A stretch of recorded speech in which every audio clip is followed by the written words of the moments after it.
मंदिरात घंटा का वाजवतात? नमस्कार, मी राहुल आणि तुम्ही पाहत आहात भक्तिकोश. आजचा विषय खूप सारा रोचक आहे. मंदिरात प्रवेश करताना घंटा का वाजवतात? ती वाजवल्यानंतर नेमकं काय घडतं बरं? आणि देवाला जागं करण्यासाठी का वाजवतात? किंवा वेद आणि पुराणांमध्ये याबद्दल काय सांगितलेलं आहे? मंदिरासाठी घंटा कशी निवडली जाते? घरात वाजणाऱ्या घंटेचं नेमकं महत्त्व काय आणि यामागे काही सायन्स आहे का? अशा खूप साऱ्या महत्त्वाच्या प्रश्नांची उत्तरं आपण शोधणार आहोत. आणि सगळ्यात शेवटी मी तुम्हाला एक अशी सरप्राईज फॅक्ट सांगणार आहे जी तुम्ही पुढच्या वेळी मंदिरात गेल्यानंतर नक्की करून बघा. तर सुरुवातीला बघूया की घंटेचं नेमकं महत्त्व काय आहे. मंदिरातील घंटा ही फक्त एक धातूची वस्तू नाही आहे, तर ती एक पवित्र ध्वनी निर्माण करणारी साधन आहे. जेव्हा घंटा वाजते तेव्हा एक विशिष्ट नाद, म्हणजे ज्याला आपण साऊंड व्हायब्रेशन म्हणतो, ते निर्माण होतं. आणि हा नाद आपल्या मनाला एका वेगळ्या अवस्थेत घेऊन जातो. बरोबर आहे ना?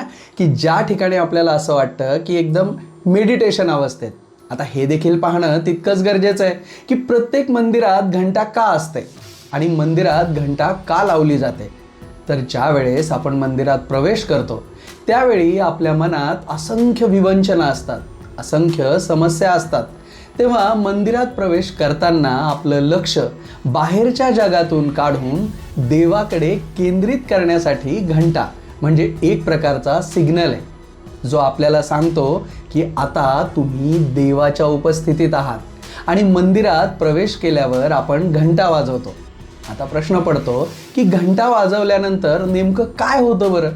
तर जेव्हा आपण घंटा वाजवतो तिचा जो ध्वनी आहे, तिचा आवाज आहे, तो दूरपर्यंत पसरतो. तो काही सेकंद आपल्या कानात घुमत राहतो आणि त्याच काही सेकंदात आपले विचार थांबतात, मन एकाग्र होतं. म्हणजेच घंटा आपल्याला प्रेझेंट मोमेंटमध्ये आणण्याचं महत्त्वाचं काम करते. आता बघूया की वेद आणि पुराणातील उल्लेखांचा विचार करताना आपल्याला काय दिसतं. तर आपल्याला दिसतं की शास्त्रांमध्ये सांगितलेलं आहे, आगमार्थम तू देवानाम गमनार्थम तू राक्षसाम. म्हणजेच घंटा वाजवल्यानंतर देवांना आमंत्रण मिळतं आणि नकारात्मक ऊर्जा दूर केली जाते. म्हणूनच पूजा सुरू करण्याआधी घंटा वाजवली जाते. मंदिरात असलेल्या घंटेचं महत्त्व तर तुमच्या लक्षात आलं. आता बघूयात की मंदिरातील घंटा कशी निवडली जाते, कशी निवडतात. तर मंदिरासाठी घंटा निवडताना ती स्पेसिफिक धातूंच्या मिश्रणातून बनवली जाते, जसं की तांबे, जस्त, कांस्य. तिचा आवाज शुद्ध आणि दीर्घ असावा लागतो, कारण तिचा नाद जास्त वेळ टिकला पाहिजे आणि सकारात्मक कंपनं निर्माण झाली पाहिजेत. यासोबतच मंदिर किती मोठं आहे, म्हणजेच मंदिराचा आकार आणि व्याप यावरून घंटेचा आकार ठरवला जातो. आता बघूया की आपल्या घरातील घंटेचं महत्त्व.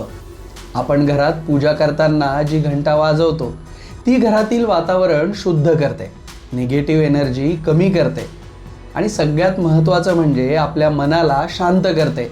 म्हणूनच छोटी घंटा असली तरी तिचा प्रभाव मात्र खूप मोठा असतो. आपण होम हवन करताना बघतो की त्यामध्येही सुरुवातीला घंटेची पूजा केली जाते. यामागे नेमकं काय कारण आहे बरं? कारण ती नाद निर्माण करते आणि हा नाद देवतेपर्यंत पोचतो असा विश्वास आहे. म्हणजेच घंटा म्हणजे एक कम्युनिकेशन मीडियम आहे. आता बघूया याबद्दल सायन्स आपल्याला काय सांगतं. घंटा वाजवल्यानंतर साऊंड वेव्स तयार होतात. त्या आपल्या ब्रेनला स्टिम्युलेट करतात. लेफ्ट आणि राईट ब्रेन बॅलेन्स होतो आणि आपलं कॉन्सन्ट्रेशन वाढतं. काही संशोधनांनुसार घंटा वाजवल्यानंतर त्याचे व्हायब्रेशन्स 7 सेकंदापर्यंत टिकतात, जे आपल्या माइंडला रिसेट करतात. आणि तसं पाहिलं तर आजच्या काळानुसार घंटा म्हणजे माइंडफुलनेस टूल आहे. हे लक्षात ठेवा. ती आपल्याला थांबायला शिकवते, प्रेझेंटमध्ये राहायला शिकवते. आता तुमच्यासाठी मी अगोदर सांगितल्याप्रमाणे सरप्राईज फॅक्ट. पुढच्या वेळी मंदिरात गेल्यानंतर फक्त घंटा वाजवू नका. ती वाजवल्यानंतर त्या घंटेच्या एक्झॅक्टली खाली उभे राहा आणि 5 सेकंद डोळे बंद करा. तुम्हाला जाणवेल तुमचं मन शांत होत आहे आणि एक वेगळी पॉझिटिव्ह एनर्जी तयार होते. मंदिरातील घंटा म्हणजे ही फक्त आवाज नाही आहे, तर तो एक अनुभव आहे, ती एक कनेक्शन आहे. म्हणून पुढच्या वेळी तुम्ही घंटा वाजवाल तेव्हा फक्त आवाज ऐकू नका, तो अनुभवा. जर तुम्हाला हा व्हिडिओ आवडलेला असेल तर या व्हिडिओला लाईक करा, शेअर करा आणि आमच्या भक्तिकोश या चॅनलला सबस्क्राईब करा. मी राहुल पुन्हा भेटूया आपल्या सनातन धर्मासंबंधी एका नवीन विषयासोबत. तोपर्यंत धन्यवाद.